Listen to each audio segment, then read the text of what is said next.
नमस्कार मित्रांनो.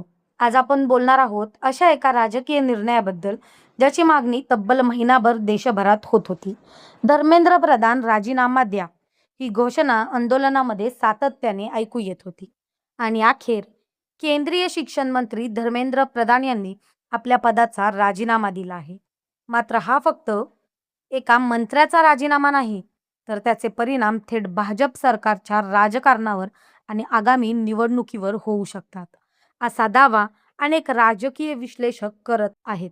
मग या राजीनाम्यामुळे भाजपाला नेमके कोणते मोठे फटके बसू शकतात, चला सविस्तर जाणून घेऊ. नीट पेपर फुटी प्रकरणात समोर आल्यानंतर देशभरात विद्यार्थ्यांमध्ये संतापाची लाट उसळली.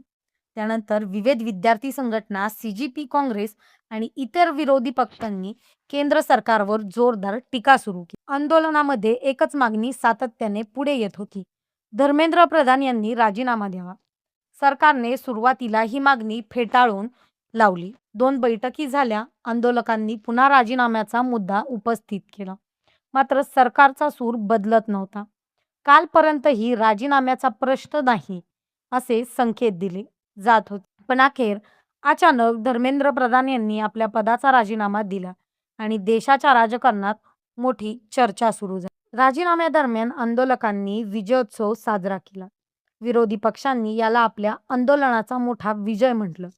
पण आता प्रश्न असा आहे की या निर्णयाचा भाजपावर नेमका काय परिणाम होणार? पहिला मोठा फटका म्हणजे सरकारची प्रतिमा.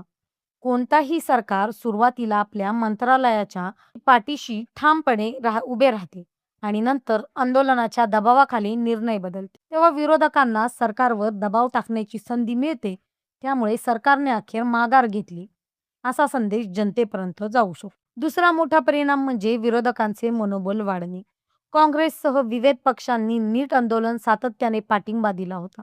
आता राजीनाम्यानंतर विरोधकांचा दावा अधिक मजबूत होऊ शकतो की जन आंदोलनामुळे सरकारला निर्णय घ्यावा लागला.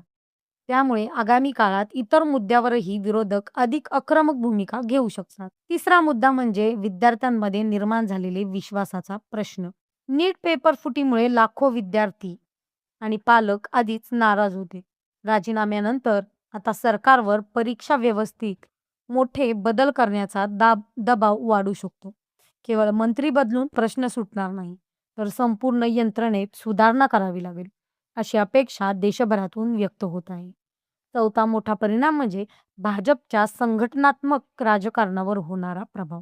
धर्मेंद्र प्रधान हे केवळ शिक्षण मंत्री नव्हते, तर भाजपमधील महत्त्वाचे रणनीतिकार म्हणून त्यांची ओळख होती. अनेक राज्यांच्या निवडणुकांमध्ये त्यांनी महत्त्वाची जबाबदारी सांभाळली होती.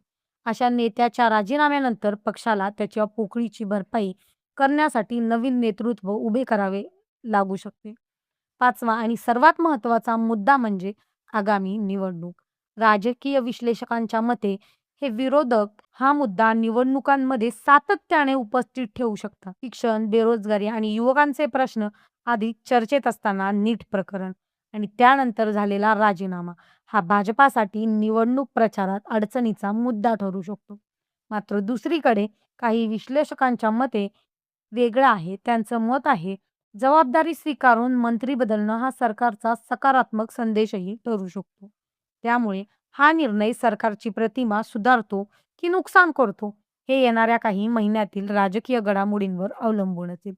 एक गोष्ट मात्र निश्चित आहे, नीट प्रकरणाने देशातील परीक्षा व्यवस्थेवर मोठे प्रश्नचिन्ह निर्माण केले आहे. विद्यार्थ्यांचा विश्वास पुन्हा जिंकण्यासाठी केंद्र सरकारला ठोस पावले उचलावे लागतील. अन्यथा हा मुद्दा केवळ एका मंत्र्याच्या राजीनाम्यापुरता मर्यादित राहणार नाही.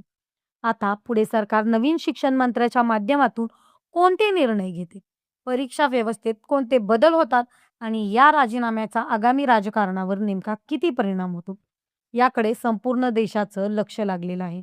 तुमच्या मते धर्मेंद्र प्रधान यांचा राजीनाम्यामुळे भाजपाला राजकीय फटका बसेल का, की हा निर्णय सरकारसाठी उलट फायदेशीर ठरेल? तुमचं मत कमेंटमध्ये नक्की सांगा. धन्यवाद.